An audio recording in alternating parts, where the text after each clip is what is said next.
Have you just tried to open up a game or a program and something like this showed up? Well, that's called a missing DLL error and sucks because it won't let you start your program until we provide the missing DLL file. But don't throw your PC out the window yet because we have two ways to fix it.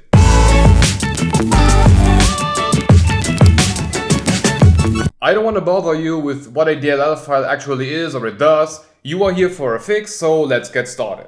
But before you can do anything, you need to know if your Windows is installed as a 64 or 32-bit version. And you do not need to know what this exactly is or means, you just need to know the number. To find it out, just right-click on your Windows symbol in your taskbar and choose System.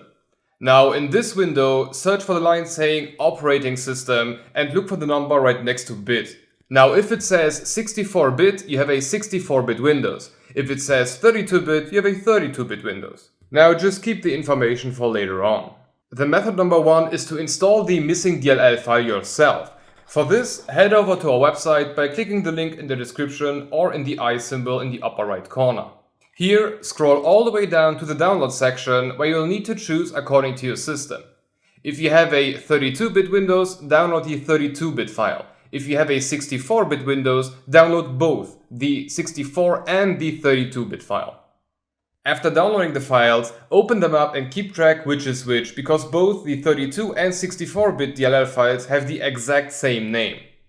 Now we need to open up our Explorer and head over to our main PC, then into our C drive, and then into the Windows folder. Now here scroll all the way down until you can see the folder called System32 and syswow64. Here, for the 32-bit Windows users, you need to drag your 32-bit file into the folder System32. The 64-bit users need to drag the 64-bit file into System32 and the 32-bit file into syswow64. Now you can close all the windows and restart your PC, and after a fresh restart, the program that was showing you the DLL error should now be detecting the DLL correctly and open up just fine. But there are instances where the program does not want to find the DLL. For these cases, we have a method number two. There is a package from Microsoft itself called Visual C++ Redistributable, and that one contains the DLL and it should fix the error if it hasn't been done before. So let's go back to our website with the method 2 link in the description or with the I symbol in the upper right corner. Here again, scroll all the way down to the download section and download the package according to your Windows.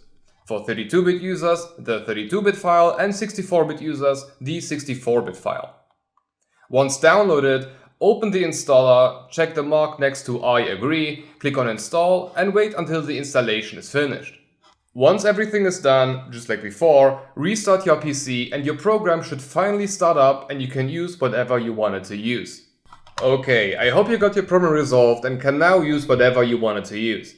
I know a bit which program can cause which DLL error, but I would really love to know for every DLL, so please let me know what exact program had your error in the comment below. And if you encounter a DLL error that has not been featured on the channel yet, don't be shy, just write it down in the comments and I will add it to my to-do list.